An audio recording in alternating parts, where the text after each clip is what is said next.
Fala galera, eu sou a Mari Lopes. Sou Juliane Costa. Hoje a gente veio falar de um tema extremamente importante, um tema que a gente ama, não é?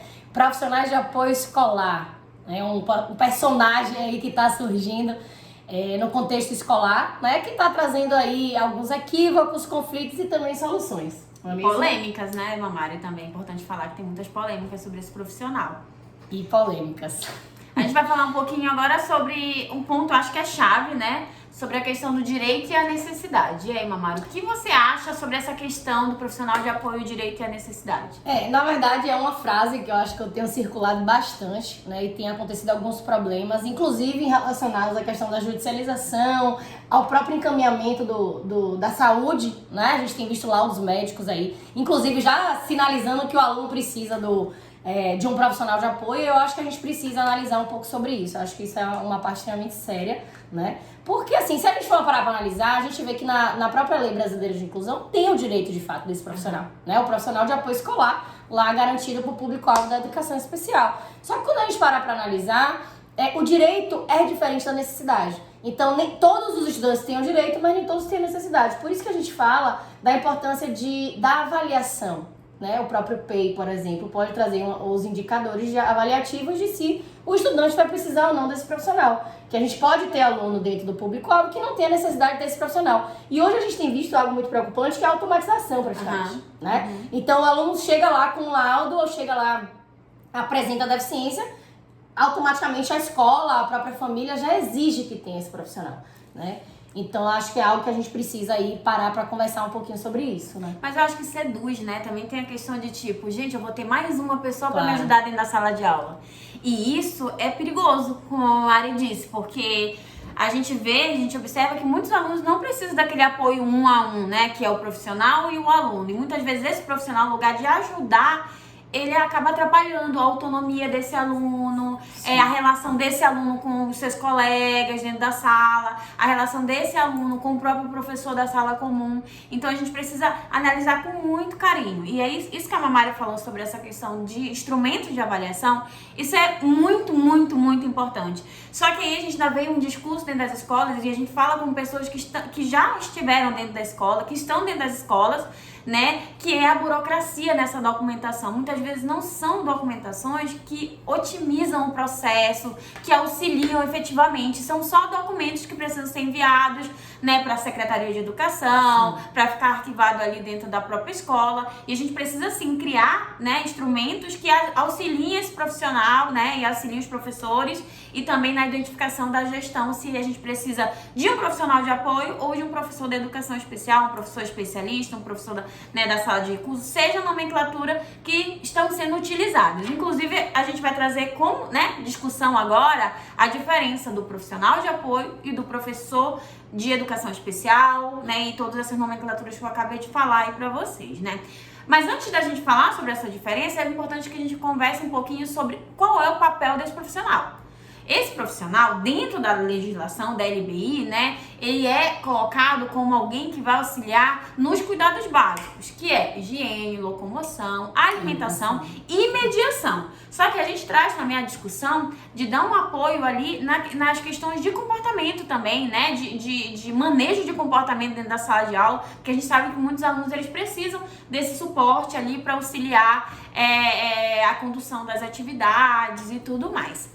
E aí, sobre esse profissional, em comparação com o professor da educação especial, o professor da educação especial é aquele que tem a função de acessibilizar, né, de auxiliar o professor, né, de uma forma geral, no ensino, na aprendizagem e principalmente na avaliação, que a gente vem vendo aí, né, uma grande lacuna nessas questões de avaliação. Os meninos são colocados em situações que, sem avaliar se aquela criança ela realmente teve a habilidade, né, conseguiu mesmo aprender algum determinado conteúdo, uma forma muito horizontal de avaliar, e isso também é muito preocupante.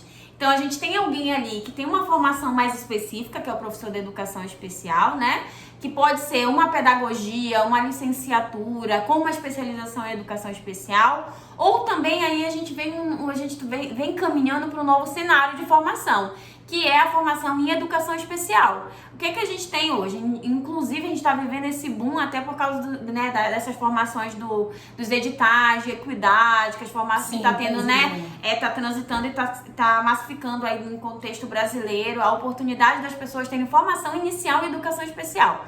Mas, a gente sabe que ainda não é uma realidade de todas as cidades, principalmente os interiores, aí a Mamaré que vive dentro das escolas, em várias regiões do Brasil, ela vai poder falar um pouco também sobre essas nomenclaturas e também essas diferenças desse profissional aí dentro dessas práticas. Na verdade, a gente, infelizmente, tem visto um pouco da precarização. Então, essa questão da avaliação é extremamente importante também, porque a gente está vendo aí uma contratação desenfreada, aleatória, assim, um tipo de avaliação, e muitas vezes a gente vê aluno que não precisa de nenhum profissional, como foi dito, ou de um profissional que seja diferente do profissional de apoio. Só que o que está acontecendo? É muito mais barato contratar um ensino médio, um profissional de apoio, do que você contratar um professor de educação especial, por exemplo, para dar esse suporte.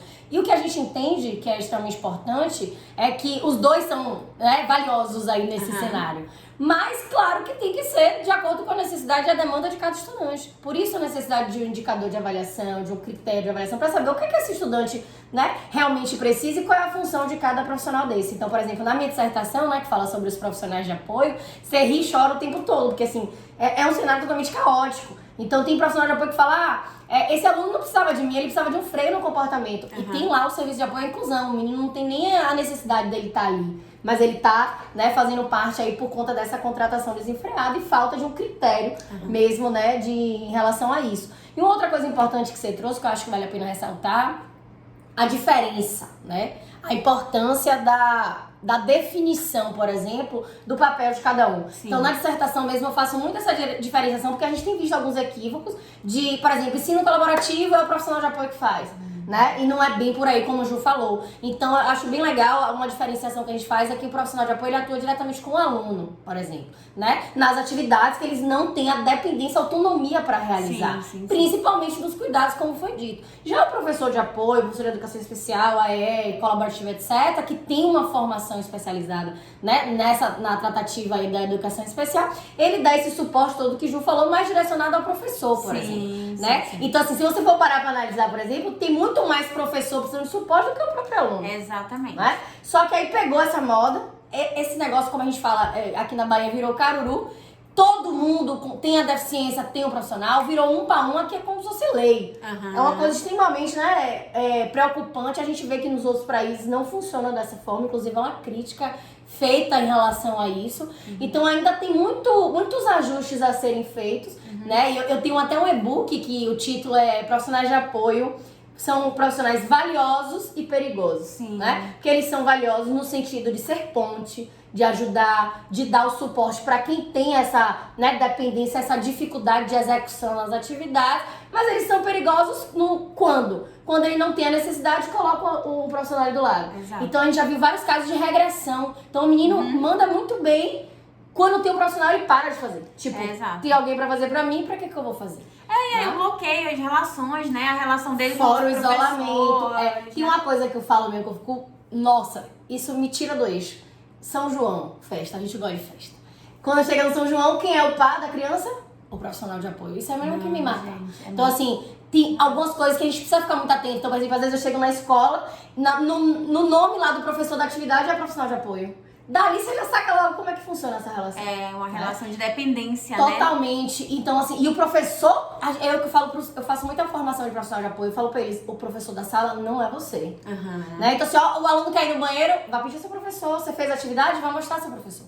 Então, acho que tem muito ajuste ainda pra gente fazer. Sim. Claro que a gente vê que na literatura é um profissional recente dentro do contexto. Sim. A gente tem errado, tem acertado, A gente vai e volta aí o tempo todo, mas eu acho que é isso que a gente precisa fazer, Trazer pro diálogo, conversar, pensar em documentos mesmo, municipais, porque federal a gente sabe que ainda tem muita brecha, muitos problemas na nossa legislação. Sim. Então, eu acho que o caminho muito é esse, né? Fazer documentação municipal, trocar, conversar, dialogar, ouvir os próprios profissionais de apoio. Eu acredito que também é importante que a gente entenda que os dois são muito valiosos. Sim. E que o professor da educação especial e seus diferentes nomes, ele tem um papel de orientar, de supervisionar esse profissional de apoio. Sim. Então, eles estão ali juntos ali trabalhando, na colaboração, buscando, né, melhorar ali o processo de ensino e aprendizado desses estudantes.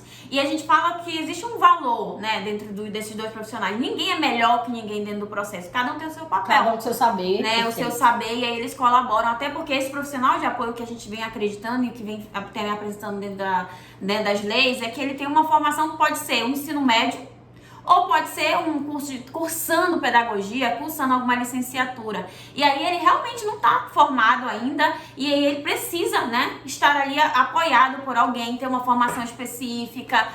E a gente fala de formação, assim, em serviço, né? Esses outros professores Sim. apoiando, auxiliando esses cursos, né? Articulando, fazendo tudo isso acontecer. E é lá no chão da escola que as coisas vão acontecendo, né? Dentro dessas parcerias e essas modelagens que a gente pode observar. Perfeito. Então, eu acho que é isso, né? A definição de cada papel, conversar sobre isso dentro das escolas mesmo, né? Até onde cada um pode ir, qual é o papel de cada um desse contexto, que aí a gente vai, né, acertando aí, aprimorando a nossa prática. Então, galera, para mais dicas, @Mamari Lopes Inclusão. Segue ela que ela sabe. Vender meu peixe, né? E desejar aí sucesso, que vocês realmente, né, compreendam, assimilem todo o conteúdo e que levem para a prática aí todo o conhecimento. Então, obrigada aí pelo nosso Minuto de Fama. Espero que a gente possa ter contribuído com alguma coisa. Um beijo e até a próxima. Tchau.